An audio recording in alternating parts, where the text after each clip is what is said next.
There's so much you don't know about me. Like what, are you like an axe murderer?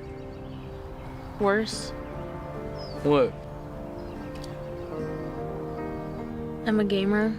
Now, it might be hard for you to believe, but that woman is actually an actress, not a gamer. Part of the reason I can tell is because there are very few women in competitive gaming spheres, even though most esports tournaments allow them to compete. To explain this phenomenon, I found that many cite either biological reasons or sociological ones, and I've come up with dozens of reasons to explain the lack of women in pro gaming. But rather than make a video hours long, and for my own sanity, each reason will get its very own episode, and this video is on reaction time.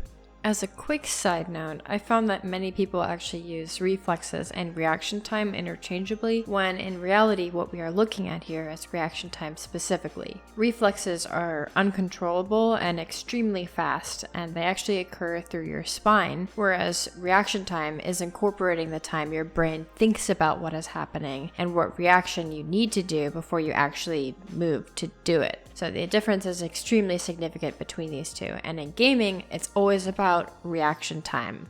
Part of the reason I wanted to do my first video on reaction times is because it's mentioned really often as one of the main biological reasons for why women aren't represented in esports. And this is a fair argument, especially considering that reaction time can be pretty important in lots of competitive games. The argument simplified would look something along the lines of this. Premise 1, reaction time is critical to success in esports. Premise 2, women and girls have worse reaction times than men and boys on average. And in conclusion, women and girls will have less success than men and boys in esports. And now that's the end of my video. Thank you for watching.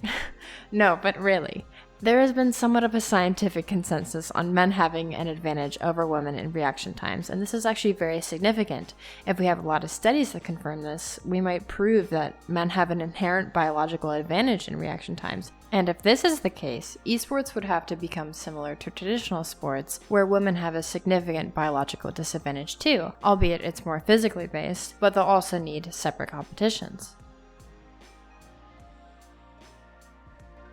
So, what are the studies then? What's the actual difference in reaction time between men and women? Well, the studies are somewhat all over the place. There was a very strong scientific consensus for women having worse reaction times up until around the 2000s, but a lot of recent studies do still show a male advantage. However, the gap between men and women has shrunk pretty significantly in the last century, and the gap is even smaller outside of the US. Even still, there are some studies that show either no statistically significant differences or a female advantage. This meta-analysis compiled reaction time scores for men and women over the past 70 years. Through their analysis, they discovered that the large gap once reported has been shrinking drastically, and hypothesized this was due to women being more active in competitive sports and driving at comparable rates to men. Later on in their discussion, they even claim that it's likely we will see women pull ahead of men in the near future because they are shorter on average. Therefore, the reaction time impulse will travel faster through their shorter nerves and actually end up giving women the biological advantage. Okay, so let's unpack this. First off, it's a bit dishonest of the study to say, indeed, it is not difficult to envision a time when the simple visual reaction time is faster in women than men. The study is claiming that because of women's high performance recently in comparison to men, they will beat them out in the future. However, it is still, and arguably much more likely, that the women's recent high increase will slow down similarly to men. Now, of course, I don't have concrete proof of this slow, but they don't really have proof of women beating men out either. And they even include a warning of not using extrapolation to predict future performance, but they ignore it because of only 2 studies over hundreds, and because they're shorter on average, so their nerves travel less distance. Now, shorter people having an advantage in reaction time was something that a lot of pop science sites reported on, but unfortunately for women and short kings, the difference from height is extremely negligible. Wow. Was ruining my life once not enough? In conclusion, for the analysis of the meta-analysis, the gap is shrinking, but there's still a gap. So, since this meta-analysis is about 20 years old now, What does the gap look like more recently? When looking at specific studies that compare men and women's reaction time and how it relates to esports, we also have to narrow down what we are really looking for. Humans have different reaction times for auditory, visual, and sensory cues, but there are also significant differences between simple or complex reactions and reactions from unknown or known stimuli. For competitive esports, each of these differing reactions will have varying levels of importance. For example, both auditory and visual reactions are typically significant, while sensory ones are not. Simple, complex, known, and unknown reactions are all fairly significant too. When looking at the difference between auditory and visual reaction times, we first see a faster response in auditory stimulus over visual stimulus. And although I did find a few studies which claimed there weren't significant differences between men and women, in general I saw a male advantage in both auditory reaction times and visual reaction times. Since I also typically saw a higher male advantage in visual reaction times over auditory reaction times, men might even have more of an advantage in esports since usually visual cues are used more than audio ones. So it seems that the scientific consensus of a male advantage is still true for now, and that there is still a gap between men and women. If you're concerned about potential bias, since these are surveying average men and women and not athletes, we can briefly look over how athletic performance affects this by going back to the overall comparison between male and female medical students study. This study has two other charts comparing the results of those with an active or a sedentary lifestyle. In this case, we can see that active females still have an average just under sedentary males, but they're essentially the same. We can see the gap slightly closed between men and women, with sedentary having a difference of about 14 milliseconds for visual reaction time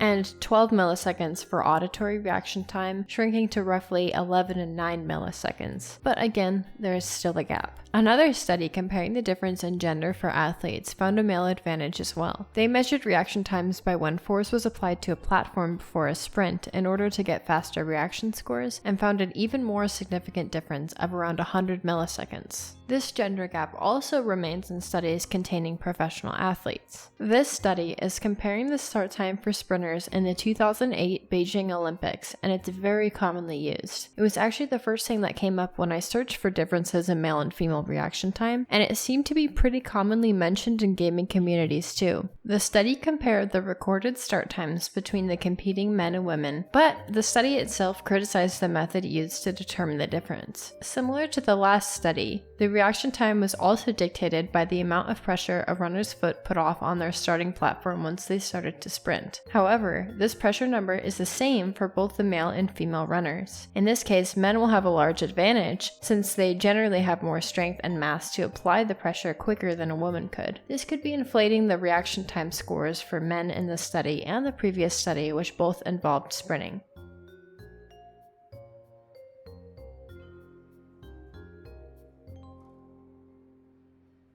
Although, one could still argue that complex reaction times are more important than the simple ones used in most of the studies before, and that's a valid point. Nearly all of those studies only accounted for simple reactions, and in a lot of cases, complex reactions are a higher indicator of good gameplay. Simple reactions are a response to a single stimulus where you always respond in the same way. This can be represented by the human benchmark test. In this test, you only click the screen when it changes from red to green, and you get 5 tries. Putting aside the fact that this test is fairly easy to predict and people have gotten insane and impossible scores from it, Did I get 7? I am a god! I am a god! this is still a quick and easy test to take, and it can still be valuable if you only try to click when you actually see the screen turn green, rather than trying to predict when it'll turn green. In contrast, complex reaction times deal with multiple stimuli calling for different reactions. An example of this in studies would be having random letters pop up on your screen and selecting the same letter on your keyboard, or having a typically easy multiple choice question that you have to answer. Unfortunately though, most most complex reaction tests and studies, and this is especially true for the multiple choice question ones, don't really apply that well to esports. The best test I found is a fan-made one called Millia blocker by a fighting game player called Taya. In this test, Millia has a few different moves, yet you're only supposed to try to dodge the overhead attack. If you react to the wrong attacks, you'll get a fault, making it a lot harder to predict than the human benchmark test. This is especially difficult because two attacks look really similar to each other, and one is the correct one and one is the wrong one.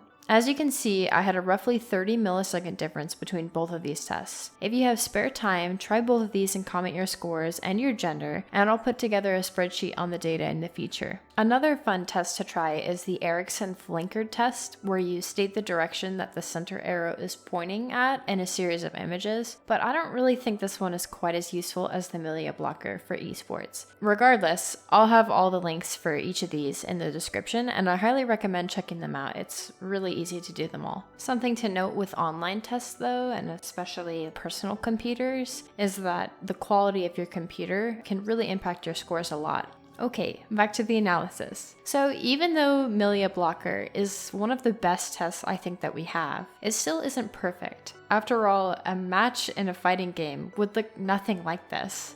And even though it's better than most simple reaction tests, simple reaction scores are still correlated with complex reaction times as well, so they're definitely still worth looking into. A significant difference in male and female simple reaction time will still strongly predict a difference in complex reaction time as well. Although women did perform a lot better in the complex reaction tests, and this is especially true for multiple choice test experiments, I did still see a fair bit of studies that showed men having an advantage in complex reaction tests.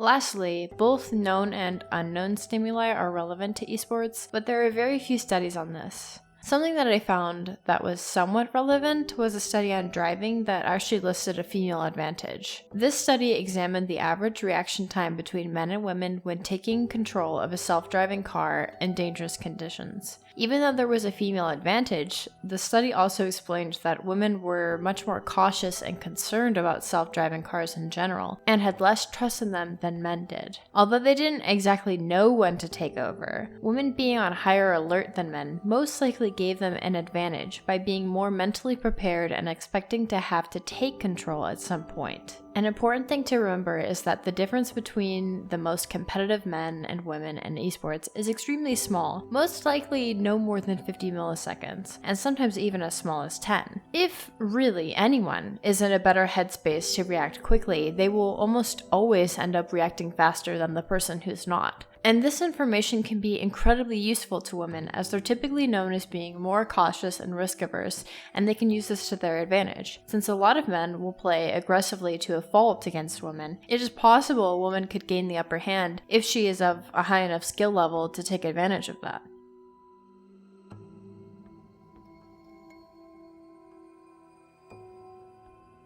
In general, even though there is a pretty consistent male advantage in reaction time, I don't really see this as one of the main reasons that no women are pro gamers at the same level as men. Their importance varies greatly depending on the genre, and other factors such as game knowledge make it a lot less necessary and impactful. Since game knowledge reduces your mental stack and helps shorten complex reactions to simple reactions, or unknown ones to known ones, this actually ends up being a lot more significant. Fighting game commentator and streamer Sajam frequently challenges the idea of reaction time being the most important thing in fighting games, and expands upon the idea of reducing mental stack in this next clip. So often I hear people say, I can't play X or Y fighting games because my reactions are bad, or I can't learn a fighting game because I can't react to whatever. And the thing is that most players are not reacting to all these different situations. They're not blocking all these overheads on reaction. They're not doing all this crazy stuff. Really, they're just like good at knowing in this range, I can't get hit by a low, so I'll just block overhead. Or their mental stack is, okay, I'm just looking for the dash. As soon as he dashes,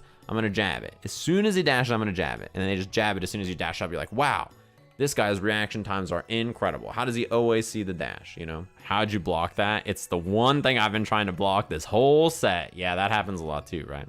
Even in other games where reaction times matter the most, such as CSGO, reaction time also varies greatly on the pro player. With this chart, we can see that those who use a sniper rifle have almost 100 milliseconds more than other pro players that don't. Although a lot of complex reaction time studies show a male advantage, females are typically seen as more accurate. This means that women could potentially perform really well in roles that favor accuracy over speed. And even in games such as League of Legends, certain roles might require less reaction times than others. Although this is surveying the player base and not pro players, this could potentially correlate to professional play as well. Overall, this gap of roughly 10 to 50 milliseconds in esports might not be a main contributor as to why there is little female representation, especially since its importance varies on game, role, and even equipment. However, I do think reaction time might be a biological barrier at keeping a woman from ever becoming the best at a game that requires good reflexes in any capacity. Whichever console you play